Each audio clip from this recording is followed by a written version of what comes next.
Yeah. I'm here today to talk about how to make money with tech partners. There's this misnomer out there that tech partners can't be monetized.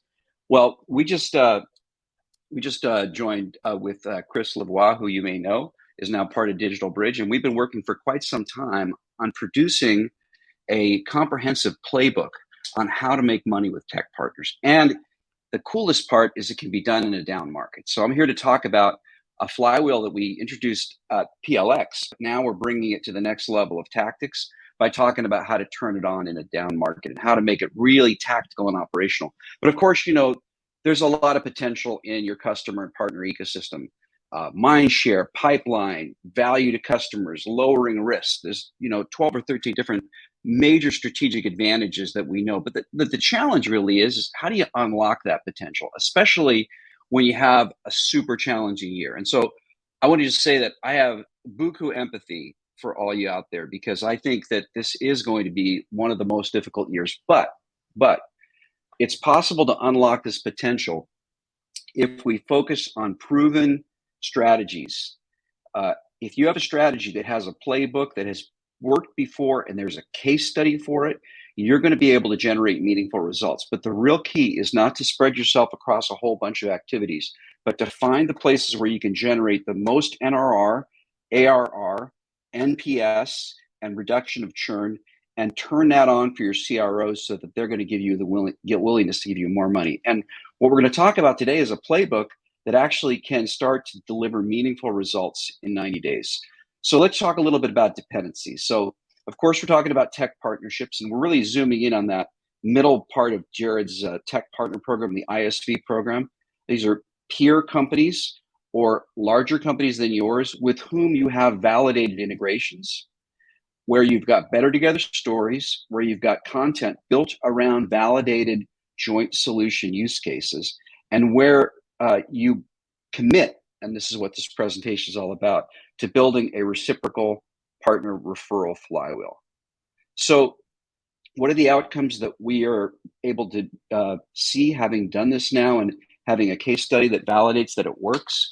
So first and foremost is the ability to generate significant revenue and engagement from your partners. One of the things Jill said is, show me you know me, show me you care, where there's no better place to do that than with your existing partners. Because if you can give them confidence that they can make a lot of money working with you, they will return the favor. And that's what reciprocity is really all about. From the standpoint of tangible KPIs and outcomes, increasing NRR and lowering churn as a first step in providing outbound leads to partners, and then creating ARR when the partners return the favor and provide inbound leads to you. So we're going to talk about those two dimensions of outbound referrals and inbound revenue, and show how NRR, churn, and ARR are created. And of course, you also get to move the needle on desired customer outcomes. Remember, Jared talked about the 360 and the notion of surrounding your product with the other products that give the customers a sense of an end-to-end solution. That's what customers want.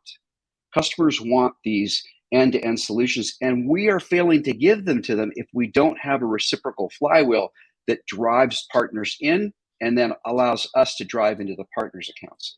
It's very much related to account mapping, very much related to knowing where your TAMs or your total available revenue is, but this is all about turning on the give and get model that we've talked a lot about. So let's get right to it. So at PLX, I introduced the flywheel, the stuff on the right. Starts with having integrated joint solutions and then referring your customers to your partners so that your partners can close ARR. And then on the back end, the partner referring customers to you, giving you new ARR and driving cross-sell and upsell, which drives NRR. So this is the flywheel in essence. Now, what we're talking about today that's new, and what we've been collaborating with Chris on for the last few months, is two playbooks that actually tactically show exactly how to do this. The first playbook is an outbound referral playbook. And what that's all about is giving your customers the top part of this funnel, particularly 2 and 3. And the inbound revenue playbook is all about tapping into the customer success teams of your partner and motivating them to introduce you into their accounts, which they will do because you've already given them all this value. Because we all know this story, right? You go to a partner and you say, what are you giving me? And if you haven't given them a lot, you got nothing. And you're back to what Jill said. That's the toxic old world that we're leaving, and we're entering in. I think we're already quite well way into this new world of generosity, abundance, kindness, consideration, giving, and then seeing the returns on the back end. So just really quickly, this give to get concept, it's based on the reciprocity principle. It's a psychological law in psychology that says that if you give, others are actually motivated, both in heart, mind, and body, to give back. This is all about creating a stake in the partner's welfare, and the partner then wants to help you, especially in a downturn. I mean, can you imagine creating scale for your partners in referrals in a down market, where the partner's just watching the referral machine collect opportunities and then turns them over to their AEs and closes deals? How's that partner going to feel about you? What is the probability that that partner will not reciprocate? Answer: zero. But it does require us to give. And I'm going to talk about how to give at scale in such a way that you can actually see the returns without having to wait years and years. By the way, this is a 90-day opportunity. You're not going to see all the benefit in 90 days, but in 90 days of starting to do this, execute this playbook, you will see material, substantive value creation. How does it work? So first, let's do a case study. So there's a company out there. Chris used to work for them, who generated fantastic results doing this. And for those of you who've watched Chris Lavoie's resuscitation of what he's been able to accomplish at this company, you see these kinds of outrageous results. So this is amazing, right? He generated 750,000 introductions to his customers. And 74% of those 750,000 introductions said that they wanted an introduction from a certified partner. What does that tell you? It tells you that the customer wants the 360. They don't want just you to sell them your part. They want you to sell them the whole thing. And the only way to do it is to ask the customer what they need to make an introduction. And what that then drove is a 230% month-to-month increase in referrals sent to partners. That is phenomenal. And then here's the magic: a 300% year-over-year increase in revenue from the partners whose CS teams reciprocated due to an increased volume of referrals. So this should be a time where we have lots of emojis floating around, because imagine if we could do this at scale across the partner ecosystem. Well, what you get is you get rapid time to market in a short amount of time. You get improved understanding of what it is that the customer team actually needs, the customer success team needs to do, the customer wants, which leads to NPS and LTV. You get this enriched customer profile by collecting what we're calling zero-party data, because now we know much more about what is actually in the mind of our customer surrounding the ecosystem than we did when we just used second-party data. But second-party data is a huge clue to help us then find the zero-party data. And finally, we get the collaboration between all the teams, because this starts to work. Okay, so how do you do this? What are the steps? And I'm just going to do a quick check. We're doing great. Okay, so I'm going to take it a little slower now, because I really want to get tactical and specific in terms of how this program works. So the beginning is to start surveying your customers to drive referral interest. So we've got in the playbook a crisp articulation of exactly how to structure a compelling insight survey to drive referral interest as a basis from which to then figure out which customers want which partners to do which things. And that's the driver of the ability to then provide those referrals to the partner. So it all starts with doing that. The big advantage of doing it this way is if you go to your customer success team and you say, would you please do this? They're already super busy, and they're often not fully bought into the partner strategy, and they're often not high enough up in their consultative skills. So what's beautiful about this program of driving it through insight surveys is that the partner team can do it. You don't need anybody's help. You just need permission to be able to survey your customers, but that's a whole lot easier than trying to get your customer success team to do anything. As we all know, that can be challenging, especially until they see the returns. The next thing you do is basically follow a consistent process so that you can get the speed, you can get the scale, you can get the efficiencies. And the playbooks that we have ensure that we can make the PAMs who are in charge of driving this have a very clear set of KPIs, process objectives, crawl, walk, run to get to the promised land. Now, as I mentioned earlier, there's two playbooks. There's the outbound playbook, which is how you give the leads to the partner. And then there's the inbound revenue playbook, which is how you go and talk to the customer success team. We recommend you go in order. First, do the outbounds, deliver the value, create that reciprocity engine. And then once you've got that going for you, then you lock in the second playbook, which gives you the ability to go then into the customer success organization of the partner and help them to provide you with revenues and leads back into your AEs, and the flywheel continues. So tracking the right metrics is super important, especially with respect to what it is that the partner cares about, what it is that the customer cares about, and what it is that you care about, so that you can identify the gives and gets between a referral being given to a partner then having success driving a deal into a customer, the customer success team knowing about that, ensuring that there's a reporting for how much the month over month increase in those referrals were, so that you can then come back to the partner and figure out when you want to turn on the second playbook, etc. Of course, it's very important to ensure in number 4 that sales and customer success and the PAMs buy in. So, at the end of the day, as I mentioned earlier, you don't need the customer success team to be fully engaged and all bought in driving the process, because the survey process drives the initial interest and the referral process. But once you start to see the engagement happening, especially with respect to your AEs on the deals that you're doing with your partners, and your customer success team to facilitate making sure that the metrics all happen, it's really important that we get the buy-in from them. And that's where the PAM in the playbook, in the advanced part of the playbook, we talk about the PAMs working with sales and working with customer success and knowing exactly what to do and how to provide that clarity. And of course, focusing on the right partners. This is super important. Of course, ideally, we want to be working with partners where there's mutual reciprocity. That is, they want to be brought into us, and we want to be brought into them. It's also really important to make sure that we work with partners who are either not so much larger than us that they're not going to give us the time of day initially, or so much smaller than us that they can't provide enough total available revenue. So there's a sweet spot in that peer and larger companies that are ideal for focusing on the program. Okay, so what's the call to action?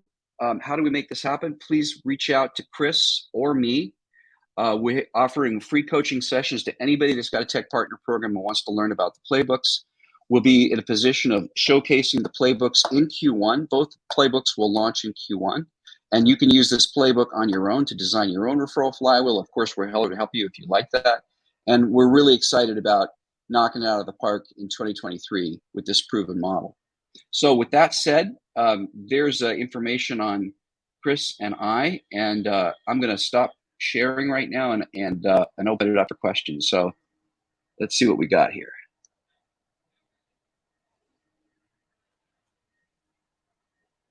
Okay. Yes, of course, we'll share the deck. It's so funny. Like one of these days when I do a presentation, I'm going to say, no, I'm not going to share the deck. Just kidding. Yes, Chris is definitely a legend. Yes, 75,000 intros.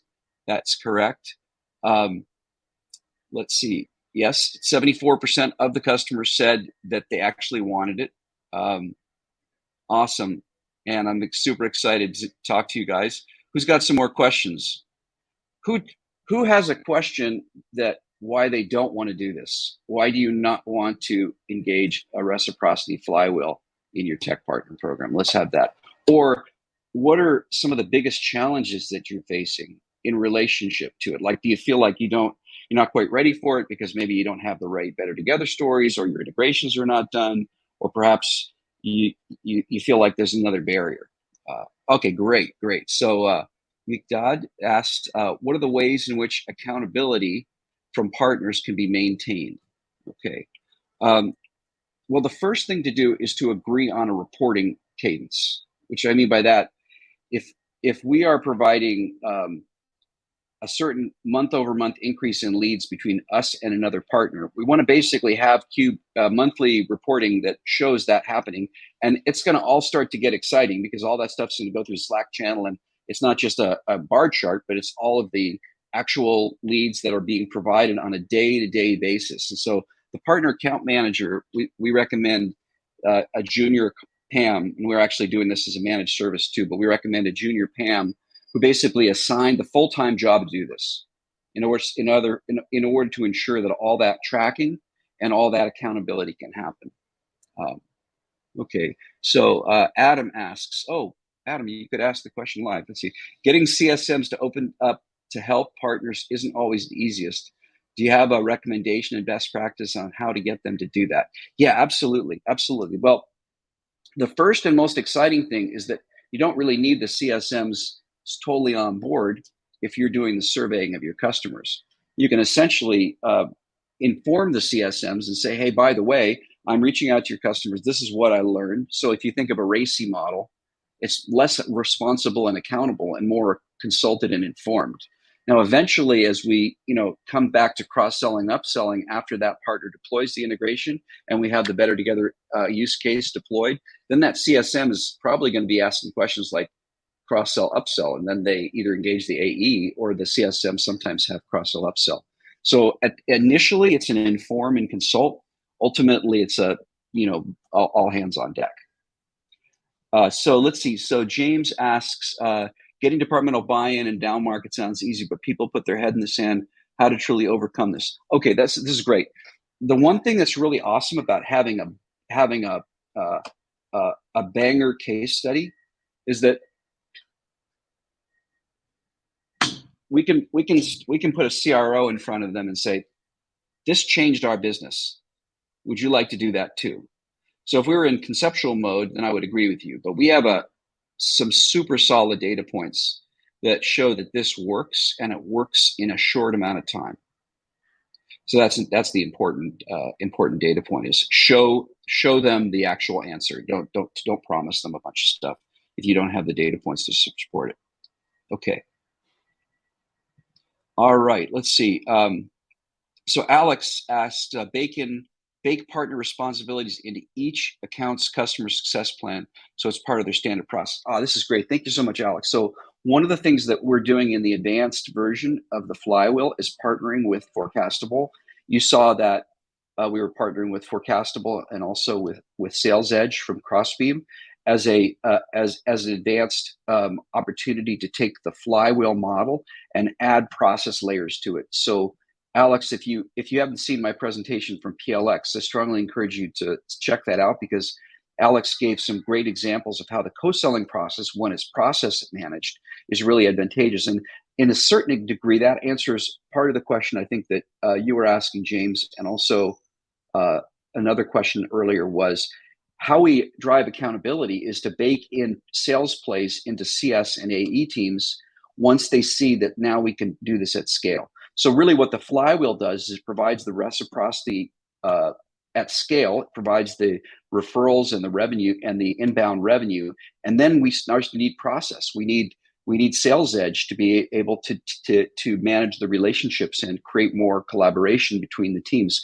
We need Forecastable to be able to codify and document both the account plans and the process. And so we are eventually going to talk about the notion of turning this into an eco-ops, rev-ops union once we've got enough proof points internally for our clients that we're generating sufficient revenues to make this actually work. These are great questions. All right, so Barack asks, in an early stage SaaS company, I feel it's challenging to involve CS and sales with the partnerships give and get. Yeah, that's really true. In fact, most of the times they don't even want to be distracted. But you know what works all the time is when you go to an AE and you say, I have a warm lead for you. And generally speaking, these warm leads have 70% the conversion, 50% faster time to close, a third larger ACV. So would you like to follow up on that warm lead? I have never met an AE who says, no, thank you. I would rather cold call. So the magic of this whole thing is the entirety of the model is based on either generating new ARR for the partner or lowering churn and increasing NRR for the other partner. Those are the two most important metrics in a SaaS company, period, especially NRR and down market. So when you start to have any kind of pushback from your manager about why you want to implement one part of this, which is the outbound referral engine, just talk about the ability to lower churn and increase NRR, and you'll win the small amount of money you're going to need in order to turn this machine on. Okay. Okay, now James asked another great question. Critical for CEO and any other C-suite to lead by example on this. Partnership is a company-wide effort. Yeah, 100% right. I mean, at the end of the day, you know who I think I would take this to almost out of the gate is your CFO. Because your CFO is looking at what do they need to keep in the bank for subsequent quarters in order to survive this downturn. And really what we're telling the story to the CFO is I now have a justification for moving Q3 or Q4 burn into Q1 or Q2 because I can change the slope of NRR. And changing the slope of NRR, going from like 100% NRR to like 120% NRR, those are magic numbers, magic metrics. And if he can see that, not only will the cash flow justify the spend of the Q3 or Q4 in Q1 or Q2, and again, we're not talking about a lot of money. We're not talking about hiring 16 people. This is actually this requires no marketing spend, except making sure your better together stories are good and you're able to have some case studies to be able to demonstrate that you actually have something good. But ultimately, once your CFO and your CRO get this, and your chief customer officer get this, and they see the case studies, I think that the trial, and you can try this with a small number of partners. You can try this with 5 partners and prove it, and then take it to 10, and then take it to 20. We don't recommend that you take that approach, but if that's what's on the table, sometimes you got to do what you got to do. Okay. Yes, Ian makes a great point. Proving channel attach rates is key to C-suite buy-in. Absolutely. Well, it's an interesting one because if you think of reciprocity and the basis upon which someone goes into sending leads to a partner, those leads that you send out really aren't necessarily attached. Certainly, the partner is getting attached to the LTV. But really, these are CRO metrics more than partner metrics. NRR growth by lowering churn and increasing cross-sell and upsell is a CRO, chief customer officer metric, full stop. The partner's just the way to do it. So yes, we're driving greater attach, and the greater attach can be viewed as an ecosystem total available market opportunity. But at the end of the day, as Partner Hacker has said over and over again, it's about getting sales, marketing, and customer success to see partners as the best and fastest way to grow in a downturn, period. And the reciprocity engine is the easiest and fastest way to get to execute that. Okay. Awesome. Yeah. Any comments on Nick asks a great question. Any comments on the types of questions and approach? Yes. So in the playbook, we have explicit guidance, but the way to think about it, it's pretty simple, right? When you built your roadmap with your tech partners, you identified tech partners who are going to extend, complement, or complete your solution. Every one of those tech partners is a use case that surrounds that 360 that Jared talked about. So at the end of the day, the real heart of the matter for the questions is to ask the customer which of all of those use cases are most interesting, where they have the greatest pain point or opportunity, so that you can eliminate the guesswork and have the partner who represents that use case be able to come in with a very, very high likelihood of conversion. That's it. And there's no faster way to do it than through a scaled survey methodology. And these are not long surveys. That's how come Chris was able to generate 750,000 of them. But you can get a sense of the fact that you're going to have to put a little bit of time into making sure that you're asking the questions in the right way, and we can guide you on that. Playbook does all of that. Okay.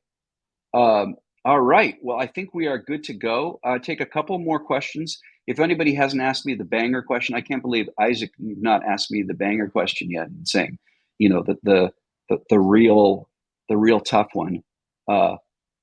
Let's see.